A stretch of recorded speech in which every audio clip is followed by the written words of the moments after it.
Assalamualaikum warahmatullahi wabarakatuh. Perkenalkan, nama saya Ade Putri Mardiati Lumban Tobing, NIM 1701011498.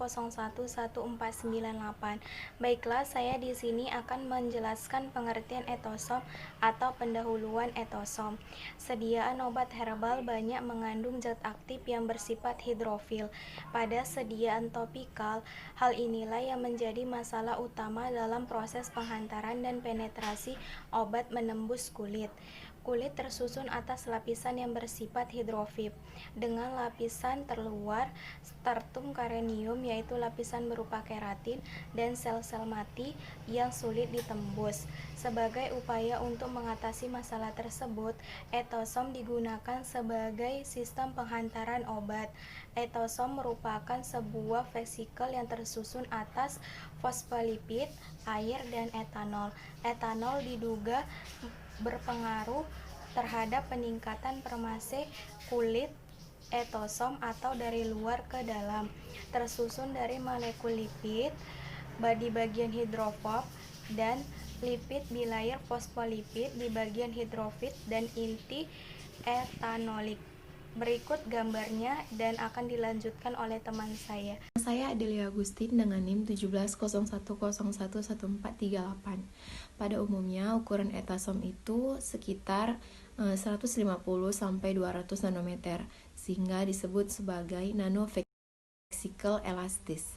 Mekanisme etasom penetrasi di dalam kulit yaitu etanol berpenetrasi ke dalam lipid intrasel dan meningkatkan fluiditas lipid pada lapisan sel membran, sehingga etasom yang mengandung zat aktif hidrofil dapat menembus lapisan lipid kulit terluar yang sulit ditembus, yaitu stratum corneum. Etanol mampu merusak lapisan kulit terluar, yaitu stratum, yang tersusun atas sel-sel hidrofob berupa keratin.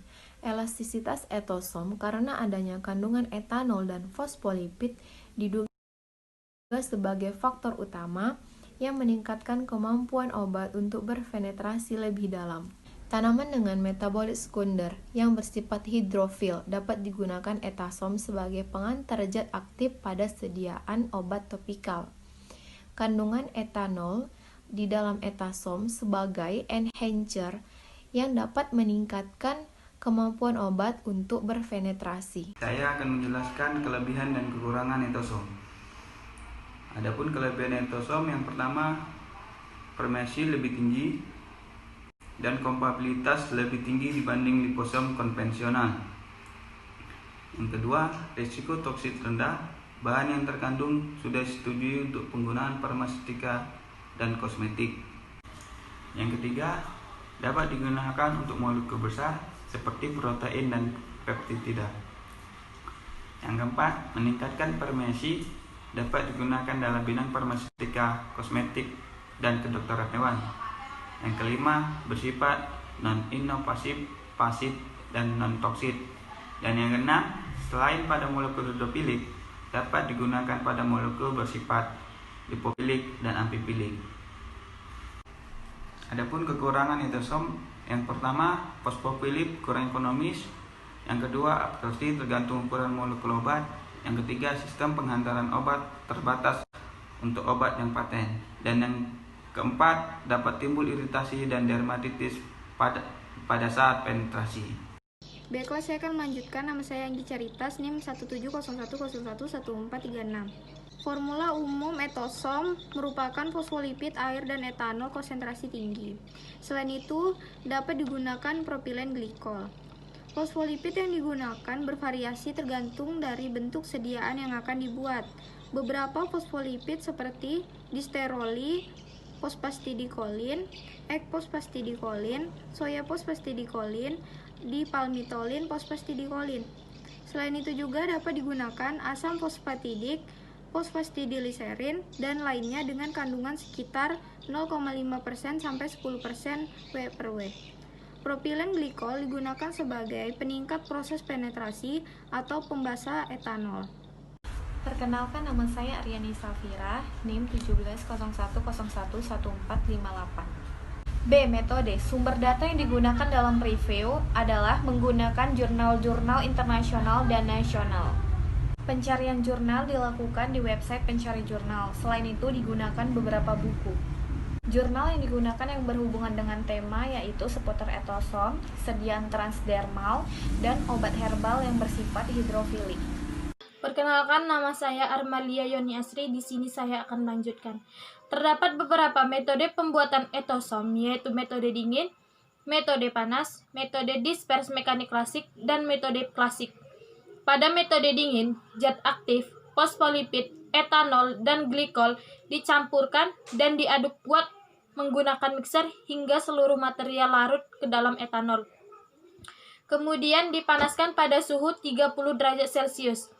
Pada saat yang sama, panaskan air dengan suhu yang sama. Lalu campurkan air ke dalam campuran etanol dan aduk dengan kuat. Pada proses penurunan ukuran vesikel, digunakan metode sonikasi atau ekskrusi. Hasil etosom disimpan dalam lemari pendingin. Pada metode panas, lipid didispersikan ke air pada suhu 40 derajat Celcius hingga terbentuk fase koloid. Etanol dan glikol dicampurkan secara terpisah pada suhu yang sama. Ekstrak tanaman ditambahkan ke dalam solvent yang kelarutannya sesuai. Fase organik ditambahkan ke fase air. Penurunan ukuran partikel dilakukan dengan metode sonikasi atau ekstrusi. Perkenalkan, nama saya Ayu Elnova Lumban Raja, NIM 1701011479. Pada metode dispersi mekanik klasik, fosfolipid dan ekstrak tanaman dilarutkan dengan kloroform banding etanol dengan perbandingan 3:1. Pelarut organik dihilangkan dengan vaporator vakum dan divakum selama 1 malam untuk menghilangkan sisa pelarut. Etosom didapatkan setelah dehidrasi. Pada metode klasik, fosfolipid dan ekstrak tanaman dilarutkan dalam etanol dan dipanaskan hingga suhu 30 derajat Celcius. Selanjutnya, ditambahkan air redestilat dan diaduk pada kecepatan 700 rpm. Vesikel yang didapat dihomogenkan dengan cara dilewatkan pada membran polikarbonat. Saya Cutarina Mauliza akan melanjutkannya. Telah diketahui, etosom merupakan salah satu sistem penghantar obat yang umumnya digunakan untuk sediaan topikal. Pada sediaan topikal, kulit merupakan sasaran utama sebagai media penetrasi obat. Kulit merupakan lapisan terluar tubuh yang melindungi tubuh dari substansi asing. Kulit tersusun atas lapisan sel-sel yang bersifat hidrofob. Lapisan kulit terluar tersusun atas puluhan sel yang mengandung keratin dan merupakan lapisan sel yang paling sulit ditembus. Stratum corneum merupakan lapisan terluar. Sifatnya yang hidrofob membuat kulit tahan air. Stratum corneum dapat ditembus dengan zat yang memiliki sifat serupa dengan hidrofob. Masalah utama yang muncul dengan kulit-kulit yaitu sulitnya menembus lapisan kulit, terutama bagi zat aktif yang bersifat hidrofilik. Zat aktif yang bersifat hidrofilik banyak yang berasal dari tanaman herbal. Tanaman herbal dengan kandungan metabolit sekunder yang bersifat hidrofilik cenderung memiliki permeabilitas yang buruk pada sediaan topikal. Maka dari itu dibuat sistem penghantar obat topikal berupa vesikel. Vesikel yang sering dan umum digunakan adalah liposom. Terdapat perbedaan komposisi antara liposom dan etosom. Pada etosom digunakan etanol dan air, sedangkan pada liposom etanol tidak digunakan. Nama saya Layuzana Kiatunisa ingin melanjutkan penelitian yang menggunakan etosom sebagai penghantar obat herbal. Yang pertama adalah amonium glisihizanat atau Glycyrrhiza glabra. Aktivitasnya antiinflamasi, masalah obat konvensional, permeabilitas buruk, hasilnya meningkatkan permeabilitas dan aktivitas antiinflamasi. Yang kedua, leucocyanidin dan cyanidin atau Sesbania glandiflora. Aktivitasnya antimikroba, permeabilitas buruk, hasilnya meningkatkan permeasi transdermal. Yang ketiga, sopokarpin, soporidin, matrin, oksimatrin atau Sophora alopesoredes, antidotum, antikanker, antiinflamasi, penetrasi perkutan buruk dan rasa pahit, hasilnya meningkatkan penghantaran obat dan stabilitas obat. Yang keempat, matrin, oksimatrin, alkaloid atau sopora plapesken, kardioprotektor, antiinflamasi. Masalahnya bioavailabilitas rendah, hasilnya memperbaiki permeasi perkutan. Yang kelima, kurkumin atau kurkuma longa. Aktivitas biologisnya antiinflamasi, masalah obatnya durasi kerja, hasilnya memperpanjang durasi kerja obat. Saya akan melanjutkan dari tabel 2. Zat aktif lysopen, aktivitas biologis sebagai antioksidan dan antiinflamasi. Kemudian masalah obat konvensional, durasi kerja. Hasil sediaan dengan etosom meningkatkan aktivitas obat. Kemudian zat aktifnya katesin, aktivitas biologis sebagai antioksidan. Masalah obat konvensional, kemampuan penetrasi dan permeasi buruk. Kemudian hasil sediaan dengan etosom meningkatkan permeabilitas. Zat aktif, kafein atau asam klorogenat. Kemudian aktivitas biologis sebagai antiseluit. Masalah obat konvensional, kemampuan penetrasi dan permeasi rendah. Kemudian hasil sediaan dengan etosom meningkatkan permeabilitas dan kemampuan penetrasi. Kemudian zat aktifnya yaitu hesperidin, aktivitas biologis sebagai antioksidan. Kemudian masalah obat konvensional sebagai permeabilitas rendah.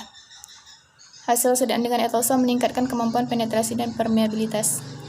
Kemudian zat aktifnya ekstrak terminala sebula, aktivitas biologis sebagai antioksidan, antiinflamasi. Masalah obat konvensional, permeabilitas rendah, efektivitas oral rendah.